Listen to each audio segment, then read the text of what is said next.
I accidentally attended a vampire wedding, now I'm marrying an alien. Beginning. I never imagined my Saturday night would involve blood goblets, gothic choirs, and a vampire bride in a gown that shimmered like midnight silk. My plan had been simple: attend my cousin Elena's wedding at the Grand Ravenwood Hotel, eat cake, maybe flirt with someone, and go home. The trouble began with the hotel's double booking. 2 weddings, 2 ballrooms, and one very distracted front desk clerk who gave me a Ravenwood ballroom card without specifying north or south. I didn't even notice the mistake until I stepped inside. The air hit me first, cold, metallic, tinged with iron. Candles flickered against carved stone walls that looked far older than any hotel decor had a right to be. Guests stood tall and pale, their attire a mix of Victorian elegance and modern black couture. Every single one of them had eyes that gleamed unnaturally under the dim light. I thought it was just a themed wedding. Some people loved vampires, right? Gothic romance, role-play, all that. I even chuckled, thinking Elena had finally leaned into her weird teenage twilight phase. Then the bride entered. Her name, whispered like a prayer by the officiant, was Countess Seraphine Noir. Her beauty was unreal, flawless skin, scarlet lips, and eyes so dark they swallowed light. She glided, not walked, toward her groom, a towering man with hair like shadows and a smile that revealed unmistakable fangs. That's when my laughter died in my throat. Because when the officiant cut his palm with a silver dagger, offering blood as part of the vows, every guest leaned forward, nostrils flaring. They weren't playing pretend. These weren't humans in costumes. They were vampires. And I was sitting in the front row. Middle. Panic bubbled inside me, but I forced a smile, nodding like I belonged. Leaving in the middle of the ceremony felt suicidal. So I played along, clapping politely when the bride and groom exchanged goblets of blood instead of rings. Afterward, the reception began. A haunting orchestra filled the hall while servers carried trays of crimson liquid in crystal flutes. I avoided them, pretending to sip. That's when someone noticed me. A man, or rather something more than a man, approached. He wasn't pale like the others. His skin shimmered faintly, as if starlight lived beneath it. His suit was sharp, silver-lined, and his eyes glowed faintly green, slitted like a cat's. "You don't belong here," he said, voice deep but oddly melodic. "I do," I lied. "I'm with the bride's side." He tilted his head. "Liar. You smell different." My heart pounded. "Okay, you caught me. Wrong ballroom. I'll just, leave." Before I could move, he caught my wrist, not painfully but firmly. "If you walk out now, they'll notice. And when they notice, they'll want to taste what they don't recognize. Do you understand?" My stomach dropped. He was right. The vampires hadn't cared about me yet, but if I drew attention. "Who are you?" I whispered. He smiled faintly. "Not vampire. Something else. Call me Kale." He guided me away from the crowd, toward a balcony overlooking the stormy night. From there I saw the truth, strange ships hovering silently above the clouds, invisible unless lightning struck. "Those aren't drones," I whispered. "No," Kale said. "My people are watching. I am here as an ambassador. Vampires wish for alliance with us. Tonight is more than a wedding, it is politics. Blood and starlight entwining." The thought made my head spin.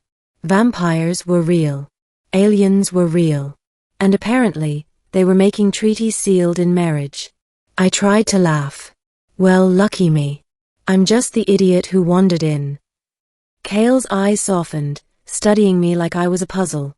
"Perhaps not an idiot. Perhaps fate." Before I could ask what he meant, the vampire bride approached.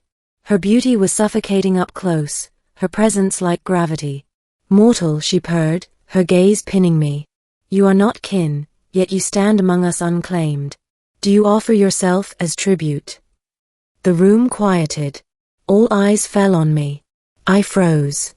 Tribute? That sounded an awful lot like snack. But Kale stepped forward. "No. This one is under my protection." A ripple of whispers spread.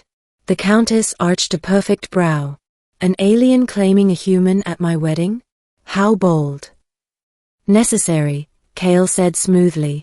This one wandered into your halls by chance. To consume them would be discourteous. Then what do you propose? The Countess asked. Kale's hand tightened on mine. His voice was calm, but there was a strange fire beneath it. I propose union. If the vampires may bind themselves through marriage, so may we. This human will be my chosen. The hall erupted in murmurs. My brain nearly exploded. Union? Chosen? Marriage?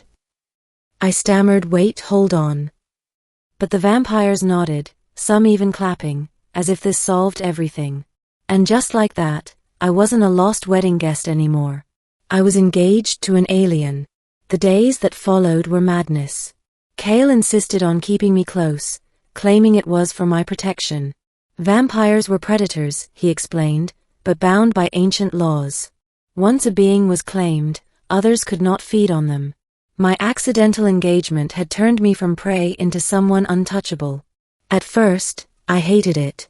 I wanted my old life back, coffee runs, late-night movies, bad dates with guys who ghosted me. But the deeper I was pulled into Kale's world, the more impossible that seemed. His people, the Ilari, weren't human at all. They were interstellar travelers, their biology tied to energy, light, and frequencies beyond human senses. They looked humanoid but could shift, their bodies adapting fluidly. They valued bonds. Marriage wasn't just ceremony, but literal resonance.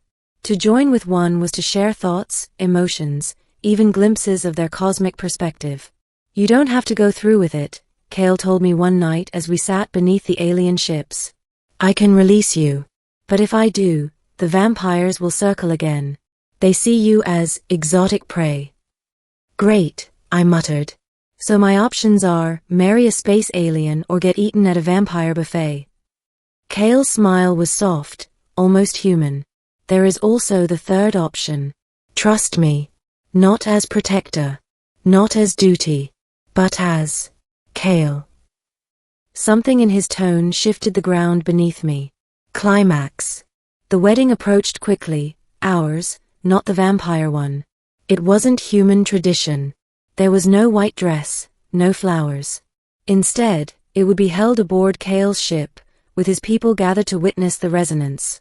But of course, the vampires weren't content to watch quietly. On the eve of the ceremony, the Countess herself appeared, gliding through the ship's corridors like she belonged there. You dare steal a mortal from my halls, she hissed, her fangs bared. That human should have been mine. Kale stepped between us. This human chose me. I swallowed hard. Did I? Both of them turned to me. My legs trembled, but I forced myself to stand taller. For weeks I'd been swept along by forces bigger than me, ancient predators, alien politics, cosmic laws. But maybe, just maybe, I had a say. I didn't choose vampires, I said firmly. And I didn't choose to stumble into that ballroom. But I will choose now. And I choose him. The Countess's eyes burned, but Kale's expression softened with something like awe. Very well, Seraphine said coldly. But remember this, mortal. Once you bind with the alien, you are no longer merely human. You will never return to what you were. Her warning echoed long after she vanished.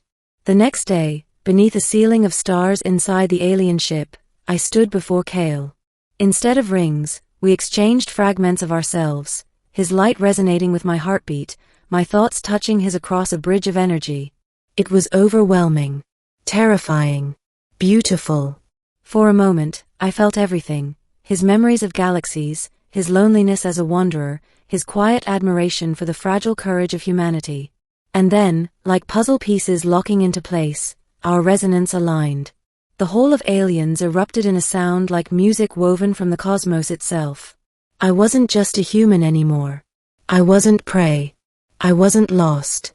I was Kale's, and he was mine. Ending. Afterward, life was never the same. I didn't go back to my apartment or my old job. Instead, I traveled among stars, my senses sharpened, my perspective expanded. I learned languages made of light, danced in gravity fields, and watched suns ignite in nebulae. Sometimes, late at night, I remembered the mistake that started it all, a wrong ballroom, a vampire wedding, a terrified human pretending to belong. Now when Kale looks at me with that half smile, I realize something profound. Maybe it wasn't a mistake. Maybe the universe nudged me exactly where I needed to be. So yes, I accidentally attended a vampire wedding. But now I'm married to an alien. And honestly, I wouldn't trade it for anything.